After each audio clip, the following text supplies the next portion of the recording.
I guess we can slowly restart. Just as we restart, I have a warm-up question. So if some latecomer, it's taking 2 minutes more to join, he will not miss the presentation. So we have this in this VP class. So we have this restriction that the circuit is assumed to compute a polynomial of polynomial degree.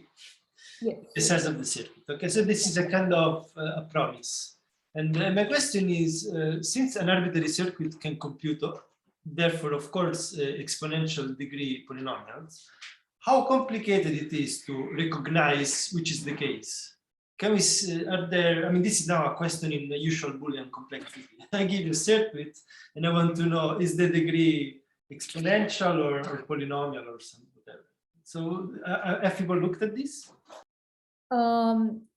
So I don't know of explicit, like exact literature which does this, but I can tell you that it will be quite a difficult problem actually, because of basically cancellations, because it's a lot of like a lot of things can happen from, you know, from the leaves to the top to the output, and if you just do syntactic checks as to, you know, is there like a multiplication depth is polynomial or not, that's not going to be enough because it's not about, you know, just having that. There may be also big degrees computed in the middle, but not at the end. And therefore, there is also another natural variable that you want every subcircuit compute polynomial degree thing. Exactly. So that's a very good point. So my guess is that it is very hard. It will be kind of a hard decision problem to compute. But if you want like the exact complexity of this question, then I don't know it actually. I think it is studied, but I'm not aware of that literature very well. Yeah. Actually, this triggered one observation about the official model underlying VP. Yes. Is that the circuit itself is supposed to compute a polynomial of polynomial degree. However, some subcircuits are allowed to compute the crazy things provided they cancel out. Yes and no. You're right. You're right. That's true. Can we remove such phenomena if they occur? So homogenization is one method to do it. Because if you know that the final target polynomial is degree D, right, then you can just do the homogenized version of it. So all other components will just get thrown out. So it is indeed doable. Okay. Yeah. Okay. I think an imperfect time to restart this last block. Perfect. Okay, so thanks for everyone who stayed back for this. I'm sure it's like Friday evening for you and so on. So thanks. I hope it is not too torturous from here. So the main thing is going to be, I'm going to talk about this lower bound now. So this is the thing we would like to prove. And there are two components that go into it, and I'd like to speak a little bit about both. So that's the idea. Right. So one is that of escalation. We already saw this. So I'm going to use that also here. So escalation, as we saw, was proving lower bounds for weaker models of computation is enough to prove lower bounds for general circuits. And the kind of models of computation we are going to talk about are exactly the ones I already introduced: homogeneous, multilinear, set multilinear. And as a running example, let's just keep iterated matrix multiplication as our target polynomial, which is homogeneous, multilinear, and in fact set multilinear. And then with respect to these models of these polynomials, you also have models of computation. So this is again something we already saw in part one. So there was a result known from 2009, which said that if I'm given, this is the only place I actually use formulas because this result is known for formulas. So if you have formulas of size S, computing polynomial P. So recall polynomial formulas are just circuits where the underlying graph is a tree. So it's a special circuit. A formula of size S computing polynomial P. Then there is a way to convert it into a set multilinear formula computing polynomial P. And it has slightly larger size. So its size is poly S into log S2 something. Really doesn't matter. Let's just kind of look at a specific example. Let me say that D is small.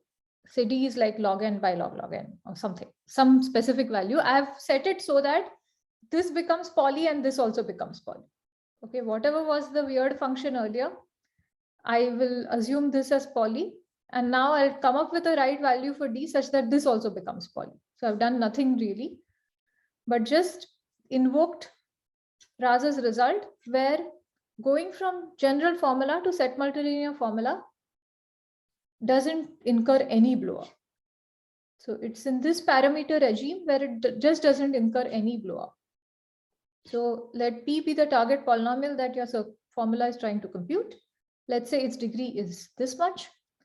If you start with a general formula for this polynomial, you can also have a set multilinear formula for this polynomial, which is of polynomial size. So that's what this is.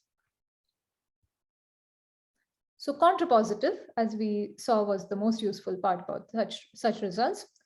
It says that if you are able to prove lower bounds for set multilinear formulas, then you can get lower bounds for general formulas. That's just the contrapositive. The only issue here is that this Raza's transformation actually doesn't work with constant depth. So even if the original formula you start out with in this part is constant depth, here the depth becomes large. That's how his way of converting from general formulas to set multilinear formula works. That's just his problem. I mean, that's just the feature of his construction.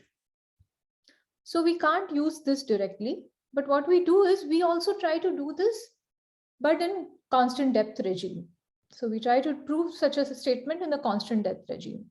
And then it helps us to just concentrate on proving lower bounds for set multilinear small depth circuits. And that's the other thing that we do. Okay. So I want to skip this slide. So just bear with me. And yeah, this is what I want to say.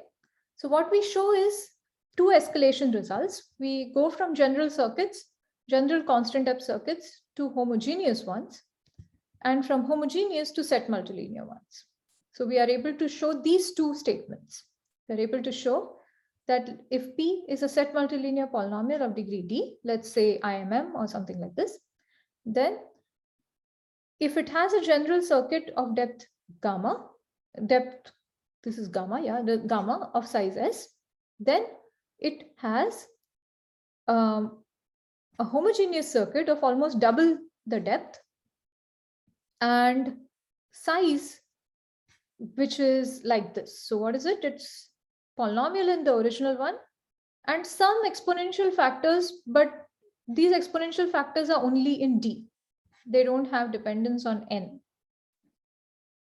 And then from there, we can go from homogeneous to even set multilinear circuits.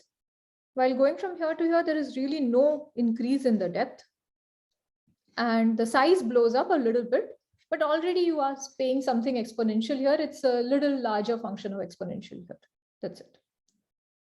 In contrapositive, as always, what this says is if you are able to show superpolynomial lower bounds for 2 gamma minus 1 depth circuits, then you are able to get superpolynomial lower bounds in homogeneous 2 gamma minus 1 depth circuits, which then gives superpolynomial lower bounds for gamma depth circuits. So because of these escalations, we are able to say proving lower bounds for this kind of a circuit is enough. And then we prove that lower bound. So then we show that a small comment here. All these functions, like somebody else had noted earlier, this 2 to the omega square root d, I think Michael also said that d to the order d. I mean, if d is like poly n, then these are all very large exponential things and they don't really make much sense. But if d is like log n, then you can immediately see that this is not so bad already, right? Like 2 to the log n is like poly. So 2 to the square root log n is even smaller. Okay, log n to the log n is not exactly poly, but well, it's not so bad, right? So these are all like not so bad if you look at small degree polynomials. And that's what we are able to do then. We are able to say that if d is small, then for IMM of small degree, if you have depth delta circuits, they better have size n to the d to the inverse exponential n delta. So this is like a one slide proof outline for the whole proof. You show these two statements and then you show this lower bound. Then by escalation, you have the whole result for this. This is like a one slide summary of the proof idea. Okay. And actually at depth, general low bounds at depth 3 already are quite interesting. Like I told you before our work, only n to the n cube by log n type lower bounds were known for this regime. For general circuits, I said that only n cubic lower bounds were known prior to our work. N to the 3, or for depth 4, n to the 2.5. These were the kind of lower bounds that were known prior to our work. So already, if I'm able to show something to you for depth 3 for general circuits, which then means I have to show you something for depth 5 for set multilinear circuits, then already that's quite interesting. That's something that was not known before this work. So that's the case we will focus on. So now it's getting a little bit sort of into technicalities. And at any point, like if you feel like this is too technical, we don't care about this, tell us something else, just say that and I can focus on some other part of the proof. But my plan right now was I just tell you how these two arrows work a little bit and then how the lower bound works a little bit, right? So that's my plan. But if you want some other order, something else, please tell me and I can just do a little bit of up and down in the slides. Okay.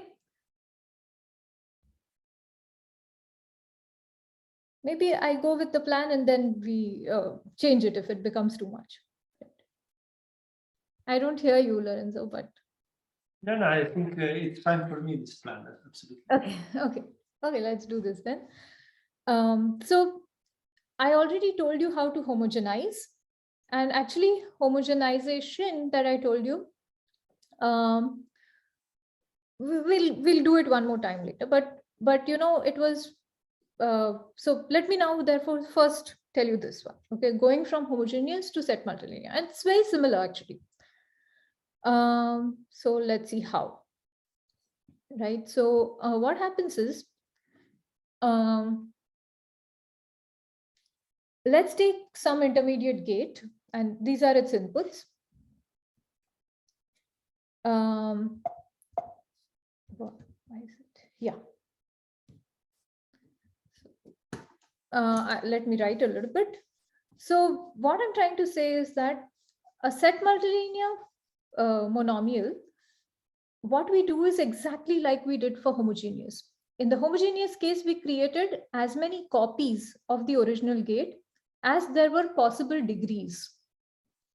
Over here, for every gate in the original circuit in this case, I add so many new gates in this circuit. I add essentially one gate for one possible subset of variables that can be in the monomial. So if this is already homogeneous, so it's computing a degree delta polynomial. So every monomial inside this has degree delta. And if that is the case, the way set multilinearity will be imposed in the new circuit is by saying I collect together all those variables that come from similar sets. So, and the way to do it is all possible ways of dividing there are total degrees d, and we are looking at degree delta slice of it. So these are the total possible ways in which you can come up with these monomial partitions. And I just put one gate per partition. So it's quite straightforward. Because I already presented the homogenization criteria, it's very easy to do this here for set multilinearization as well. Does that make sense? I'm a bit lost that Yeah.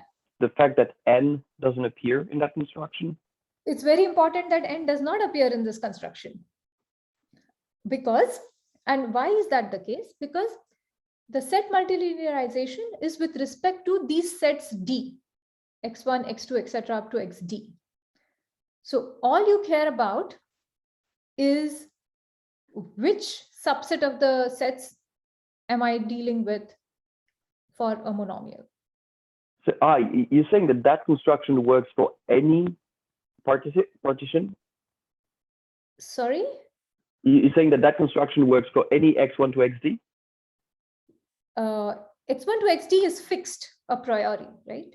So already you have set multilinear polynomial comes with its own partition. Like IMM, you already know what the x1 variables are, x2 variables are, xd variables. And it's only that I care about when I do set multilinearization. It's only that partition. Okay. Okay. Yeah. I thought that you would have to come up with these sets in order for, okay, it works for any set. Yeah. And Cool. that's where actually you save. And it's very important that here you don't have dependence on n, because if you did, then the kind of lower bound we are proving, which is n to the omega d, some function of d, is not going to be enough to an overall lower bound. So it's very important that the thing only depends on d. Sure. Makes sense. Thank you. Thank you. That's a great question. So really, this step is very similar to what we saw for homogenization. It's not so different. Can I ask, it seems very natural, so why wasn't Raz doing this? Why wouldn't Raz do this? So because firstly, Raz's result was for formulas. So he wanted to do this for formulas. So what he wanted was, if you start with a tree-like structure, then what you end up is also a tree-like structure. So that was his goal. He was not doing this keeping such a result in mind. So he was just doing it for that purpose. And then it made sense to, because this kind of breaks the circuit structure quite a bit. It really ruins it pretty badly. So that's why that was one of the reasons. Also, he wanted to do it for all degrees. So what we are really concerned with right now is, so he was not okay with d to the d blowups, really. He would be okay with like little like log d to the d blowups, but not d to the d blowups. He was working in a parameter regime where this was unacceptable for him for reasons which we won't go into right now. But so therefore, somehow this was not done. That makes sense. Thank you.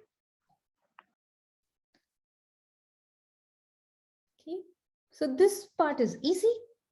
The second one, actually homogenization. If I just do it vanilla homogenization that I told you about, it's kind of going to work, but there is a bit of a catch. Okay, so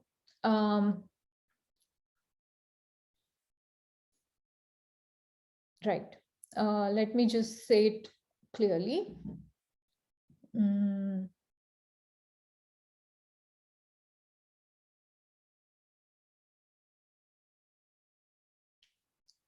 Yeah. Let me just give me 1 minute, okay? I'm just trying to collect my thoughts.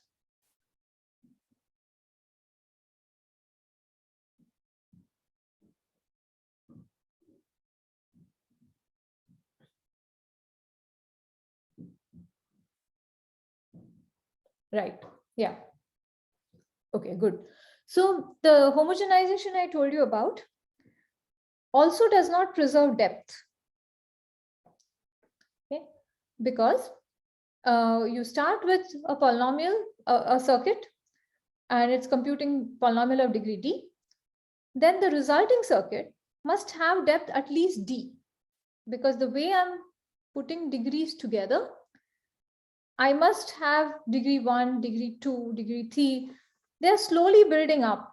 So you may eventually create a circuit which is of arbitrary depth, depending on d. Yeah, even if you say start with a sigma pi sigma circuit, right? This is a product gate, sorry. Now, this product gate may be computing polynomials of all possible degrees. And then I must put together all possible degrees and propagate them in an appropriate way to come up with different degree components that get created along the way. So it so happens that if you just simulate the homogenization that I told you about earlier, it does not preserve the depth as is. Okay. But what we want to do is we want to start with the, I mean, if already the depth was slightly more than d, then it will preserve the depth. It won't blow the depth beyond d. But if the depth was really small, like in our case, depth 2 or 3 or 4, then it's not clear why it should preserve this depth. It could go to depth d. So is it to depth d or to depth log d? I'm not sure how. Yeah, so it could be depth. Firstly, it could be depth d because, you know, you could have a circuit like this, which is, yeah, maybe skew circuit, you know, just like does stuff like this, and then every multiplication gate just increases the degree by 1. So the original circuit itself may be building up things which are depth d, and then you could, but it is well known that you can always convert any depth d arbitrary depth homogeneous formula into log depth. That's another conversion. Yeah, but it's not clear if you go down to depth 3 again, how much have you lost in this process? So you want to lose as less as possible in this whole process. You could keep doing the earlier conversions I told you about, go from this to this to this to this, but it's not clear the blow up you get will be of this nature. Yeah, so it's doable. You can do all that, but then the blow ups become much worse. If you recall, the blow up will be like n to the order square root d and so on. So that's a bit of an issue. Oh, good. Thank you. Yeah. Okay. So now the homogenization, I'm not going to actually give you the proof here. I mean, for the, how are we doing with respect to time? So it's okay to give the proof because it's very interesting, but I don't know whether it's too late in the day. Well, we have time. We have at least 20 minutes or maybe half an hour till the end. Okay, then let me tell you this. This is very nice, actually, really interesting proof. Okay, so I'm not exactly sure that the slides are very nice, but the original proof is very nice. So I hope I do some justice to it. Right. So let's see. Okay, I want to homogenize, and I'm at this situation where I'm computing product of inhomogeneous objects. So for example, this one is say 1 plus alpha I tilde, 1 plus alpha 1 tilde, alpha 2 tilde. Now these are the things that I want to compute. So beta is really product of 1 plus alpha I tilde, 1 to p. But I want to compute the homogeneous degree delta component of this. So what is the homogeneous degree delta component of this? Homogeneous degree delta component of beta. That is the elementary symmetric polynomial of degree D of degree delta in alpha 1 to alpha p. This we already saw. Right? The elementary symmetric polynomial just takes together things which are of degree delta in underlying variables. So over here, if I want to compute the degree delta component of it, it says take any delta combinations of alpha i's from some product gates, and from the rest, take the constant 1. That's how you create different terms of degree delta in this polynomial. So essentially, I'm asking you to compute in our earlier notation, degree delta elementary symmetric polynomial on alpha 1 to p. And how do you compute this in without having too much blow up? Now here, I'm going to say that this is known. This is called Newton identities.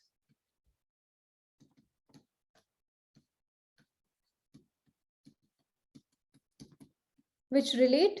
So these are things that are used in, for example, understanding symmetries of different objects, symmetries in groups, symmetries in polynomials. So there are multiple different ways to understand symmetries in polynomials. One is elementary symmetric polynomials, and the other one could be, for instance, power symmetric polynomials. And yet another could be homogeneous symmetric polynomials. What Newton identities say is that there is a basis change from one sort of symmetric polynomial to another. So if I want to compute the elementary symmetric polynomial of degree delta, it is also okay to compute some polynomial combination of power symmetric polynomials of degree delta. And what are power symmetric polynomials of degree delta? Power symmetric of p delta in this notation is you have x, p is the number of variables and delta is the degree to which I raise each one of them. So it is simply take every variable and raise it to power delta. Now note that these are such simple objects to compute. Unlike the elementary symmetric polynomials, which you have to take every degree delta component and then multiply all the variables. The representation is p to the delta sized, the basic sigma pi representation. Whereas these are so simple to compute. Yeah, just as written, they have representation of size, say, O of p into delta maximum. Very simple. And as a result, these Newton identities are useful because they say that simply, so what this exact expression is of less importance to us. What's important is that to express elementary symmetric polynomials, it's enough to understand, to write them as power symmetric polynomials, some polynomial combination of power symmetric polynomials. And that's precisely what we use here. And so this is the only extent to which I'm planning to do this here. And the only thing I would like to say is that when you take power symmetric polynomials and their combinations, they are not simple combinations of these, but these are combinations which are done over fields of large size. So you need to divide by large constants to get this identity. So Newton identities you can find online like very easily, and they give this expression quite nicely, way better than it's written on the slides for sure. But the gist of the matter is that elementary symmetric polynomials can be expressed as power symmetric polynomials. They themselves are easy So therefore, this overall construction becomes easy. And that's really what we want to do when we do homogenization. This is one way of doing it. This is not the only way of doing it. We don't know of any better way of doing it. And in fact, if this step can be improved to work over all characteristics, so if we can bypass Newton identities to represent elementary symmetric polynomials as something else, then we will be able to make our result work over all characteristics no matter what. This is the only place where we actually depend on characteristic 0. And that happens because we use Newton identities, and that happens because, and in Newton identities, there is division by some large constants. So yeah, I'm going to leave it at that.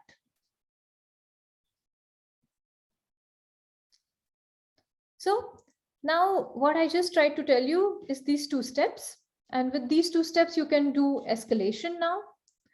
I didn't quite argue why this becomes d to the d, and I didn't argue why this is 2 to the order square root d, but maybe I can just share these slides and it's not so difficult to observe the exact bounds. I did not argue them now, but they're not very difficult to figure out if required. So with this, we've established this escalation part. And in the rest of the time, I'm just going to tell you a little bit about the lower bound. So this is really the last stretch now. Okay. Yes. Now the lower bound. Okay. Here is, this is one slide, which is kind of like the meta slide about lower bounds. Okay. How does one prove lower bounds? This is how you prove lower bounds. Okay. For algebraic complexity, you come up with some sort of a measure, mu, that's a function from all polynomials to real numbers. Then you show that when you evaluate this measure for the polynomial of your choice, which is the hard polynomial, it is large. On the other hand, if you apply it to the model of computation you want to show a lower bound against, then it is small. And then conclude as a result that this therefore gives a lower bound. So it's like this measure is like, you know, I don't know, I'm not drawing a good picture, but so it's like a weighing machine or weighing scale. And then you want to say that if I put the polynomial IMM here, and if I put the model of computation of interest here, then in fact, this sort of goes down in weight. So this weight of this guy is much more than weight of this guy. And then as a result, I kind of understand that, oh, if this polynomial is going to be always heavier in this measure compared to this, then this must be a weak model of computation. So that's how you prove such a result. And this may look a bit abstract and a bit kind of hard to execute, but it's quite easy to demonstrate how this will work. And I'll do that now.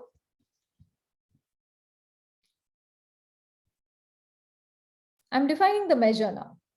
Okay, I define the measure, I evaluate it on a polynomial, and I show that some model of computation is weak with respect to that. And that's about all I will be able to do in this talk.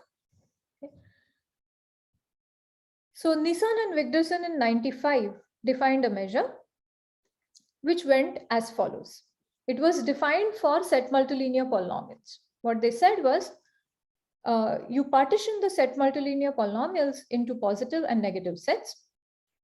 And then you create a matrix consisting of monomials coming from positive sets, variables coming from positive sets, and variables coming from negative sets.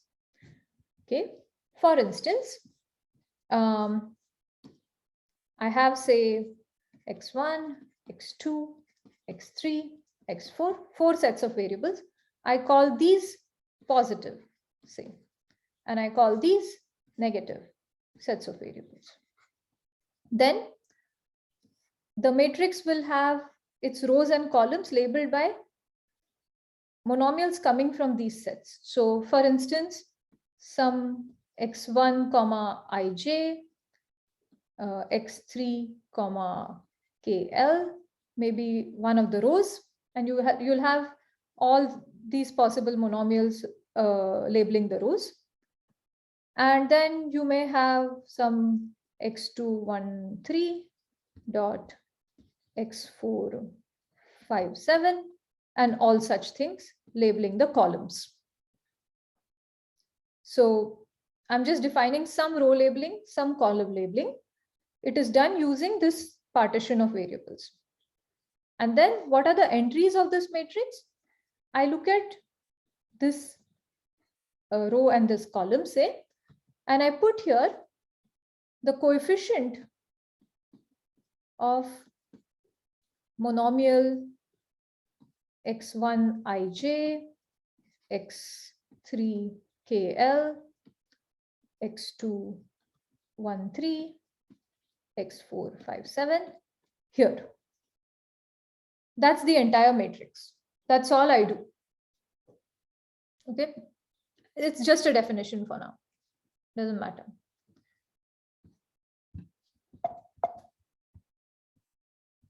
Okay, so that's what I write. It's the coefficient. If M1 is the row labeling and M2 is the column labeling, then it is the coefficient of that labels the entry. Okay, and then the measure is going to be the partial derivative measure, it is called, is the rank of this matrix. Okay, so what do I mean by that? So imagine for every polynomial that is set multilinear, you can always come up with some partition of variables. Once a partition of variables is given, you can label the rows and columns of a corresponding matrix with the corresponding monomials. Then for the polynomial, say f, which is set multilinear, I can create this matrix. And once I create such a matrix, its rank can be easily computed. So for every polynomial, the measure is able to give some real number value attached to it. And that's what a measure is supposed to do from our previous outline. A measure is simply a map that takes a polynomial as input and gives a real number as its output. Okay, so now let's try to understand what it does for, say, IMM. Okay, this was an IMM polynomial, recall. And this is something we already saw in part 1. And imagine I do the division of partition of variables as I told you earlier. So odd guys go into P and even sets go into N. Then obviously I get a matrix for IMM. And now let's think about when this matrix, so IMM, recall, has only two types of coefficients, either 0 or 1. The appropriate monomials which respect this sort of thing will have coefficient 1. All other coefficients are 0. So therefore, this is only a 0, 1 matrix. And now I want to tell you when should this entry be 1 and when should this entry be 0. It's quite easy to see that this entry will be 1 exactly when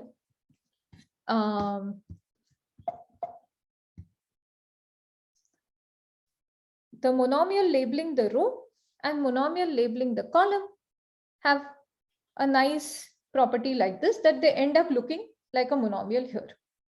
That's exactly when it's 1. All other times, so it's 0. Am I making sense? I don't know. Yeah, thanks. And then, so that happens exactly when, you know, this I1 equals this J1, the I2 equals J2, because this is the second matrix that's supposed to come after this. So that's to create this appropriate monomial, it better be that I1 equals J1, I2 equals J2, etc., etc., etc. So what that really means is that this is really a permutation matrix now. If I look at IMM, for every row, there is exactly one column entry that's 1. And which one is it? It's the one where I1 equals J1, I2 equals J2, etc. So this is a permutation matrix. It's a full rank matrix, or under some row labeling and column labeling, it's an identity matrix. That's great. What that shows is, so previous slide gave us a rank measurement. This slide told us that the hard polynomial has pretty large rank. It's n to the order d, omega d. And now I tell you why it will not have the circuits that we are interested in. Actually, we are interested in sigma pi, sigma pi, sigma circuits. Okay, that's the one we want to prove lower bound for. But that's the new result we have. Prior to us, Nissan and Wigderson were able to show this for sigma pi, sigma circuits. So that's the one I'm telling you right now. And our proof is very much along their line of ideas. So let's see how they analyzed this measure for such polynomials. So what are these polynomials? Sigma pi sigma set multilinear polynomials. All right. So they look like sigma product linear forms. And because they are set multilinear, the linear forms here depend on only one set of variables. So suppose there was a product gate and you had one variable coming from ij and another variable coming from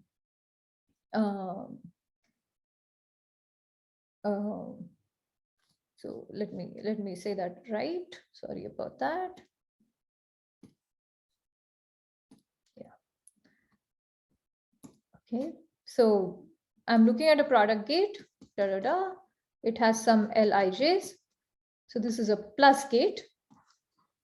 Okay. So this plus gate, suppose it had one variable coming from x1 ij, another variable coming from x3 kl, and then another plus gate here which had variables coming from, say, x1 3 4 and x5 2 3. Then this would not be a set multilinear computation, because here you have a linear form consisting of variables coming from first set, and here also from first set. So when they multiply out, you will get a monomial which has two variables from the first set, and that's not the definition of set multilinear. Set multilinear polynomials are ones where you have at most, you have exactly one variable per monomial coming from every set. So what that tells us as a result is that when we look at depth 3 set multilinear circuits, this bottom plus gate must rely on only one set of variables, not two different set of variables. So let's say this one relies on J and this one relies on K. It can't be that both of them rely on two different, like the single linear form relies on multiple different sets. Okay, so a little bit of a technicality. But if that is the case, that this bottom gates only rely on one set of variables, then it's not very difficult to see by just simple rank arguments. Yeah, rank is just a linear. Now we think of rank as a linear algebraic object or linear algebraic concept. And then if it relies only on one set of variables, then this linear form's rank is going to be at most 1. Yeah, it's a linear form. It relies on one set of variables. Its rank is at most 1. And if you take product of multiple rank 1 objects, then the rank of this is also at most 1. Okay. So to repeat it, Lij are homogeneous polynomials over at most one set of variables, say xj. Then the rank of this is at most 1. Product of rank 1 objects is at most 1. Rank of product 1 objects, rank of product of rank 1 objects is at most 1.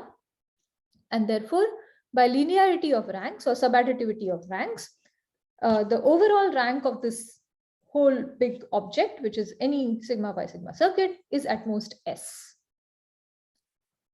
Very nice. So now what that then means is that if this object alleges to compute IMM, then its rank better be at least as much as the rank of IMM.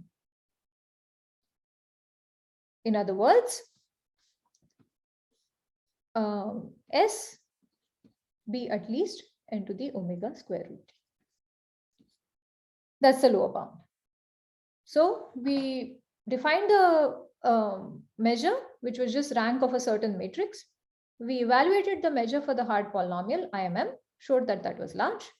We evaluated it for this type of circuits, showed it as small.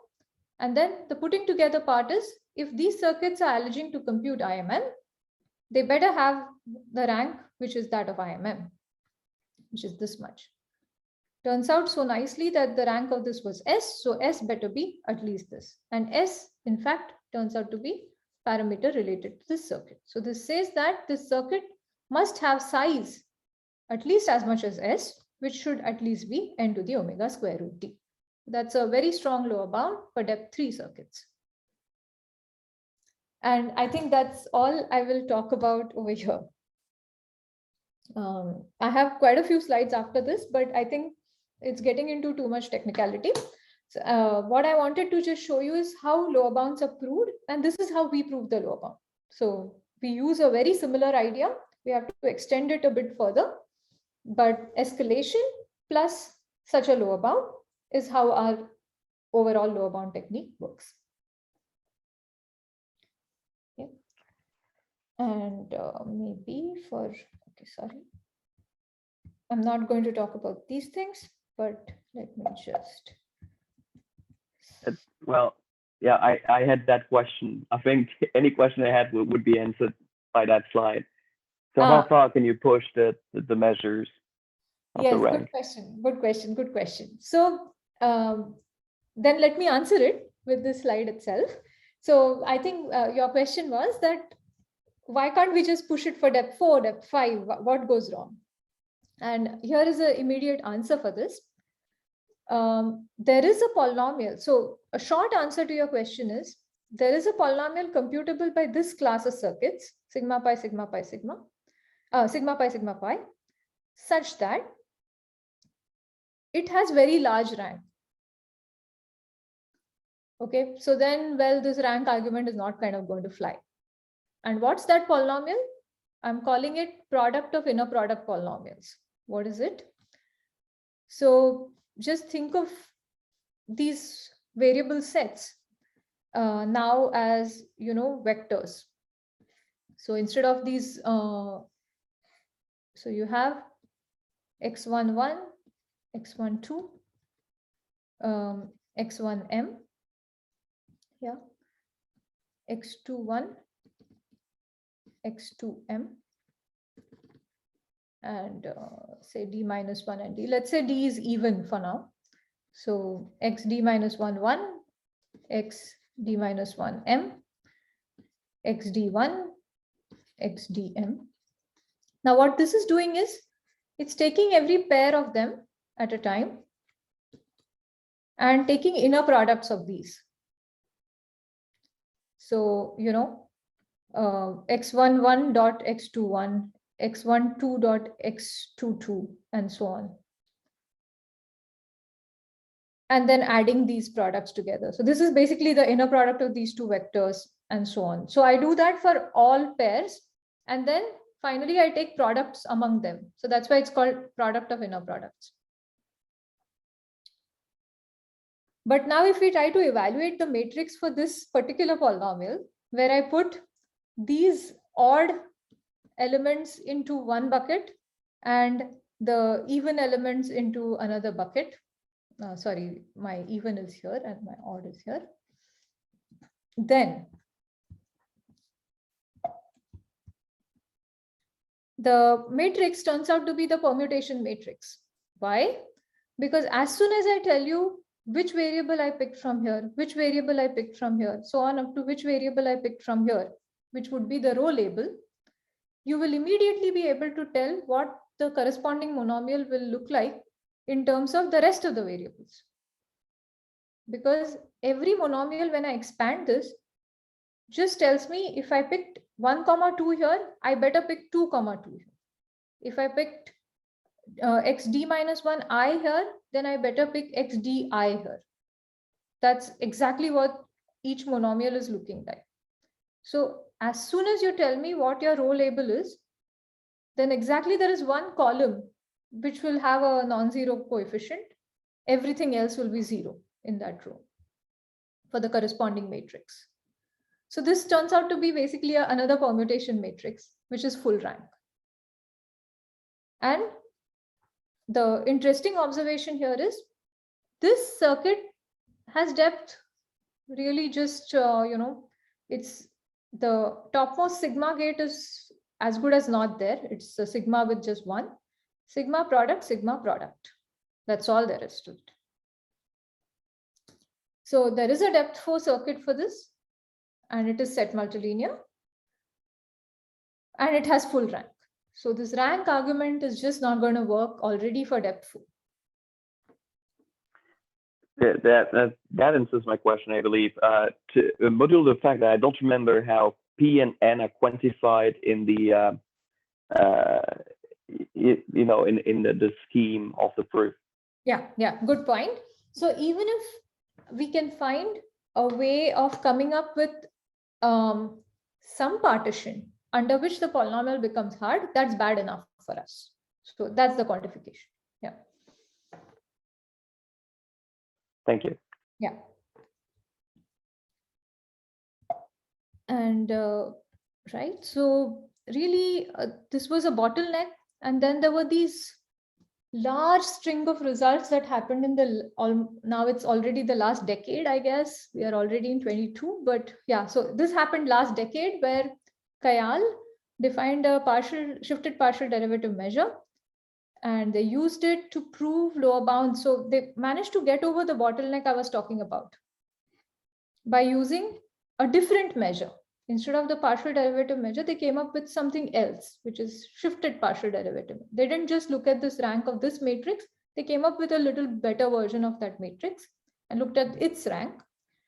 And then, well, a lot of results, some of them I was author of, proved a bunch of results related to this. But again, none of them were able to extend it for sigma pi, sigma pi, sigma.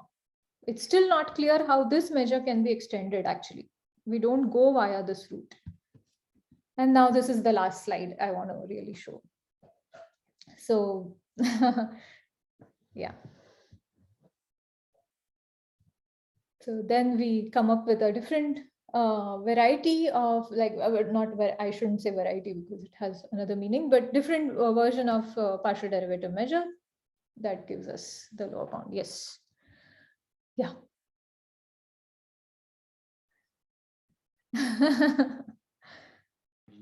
Okay, thank you very much for this tour of this result. Are there any questions? So we have now, we can take a few minutes for some final questions to conclude the afternoon. I think there were quite a few during the talk, so I don't know. Definitely, and that is actually quite good. I think it's much more effective.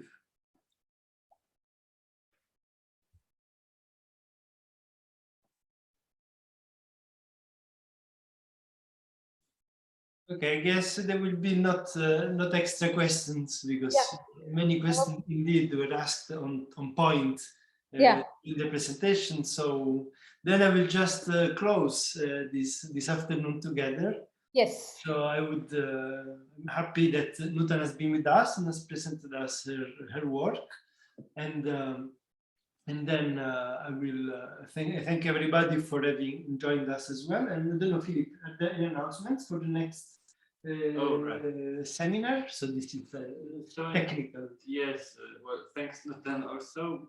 But in 2 months in June, we will have Antoine and Marie. We will talk on some database related topics, probabilistic databases and for evaluation on it. Okay, and thank you so much for having me here. Yeah, it was a pleasure. Thanks. Yeah, Thanks a lot, and have a nice weekend. Yeah, you too. Thank you. Bye. Bye. Thanks a lot. Bye. Thanks again. Thanks for coming, everyone. Thanks. Bye bye. Thanks again.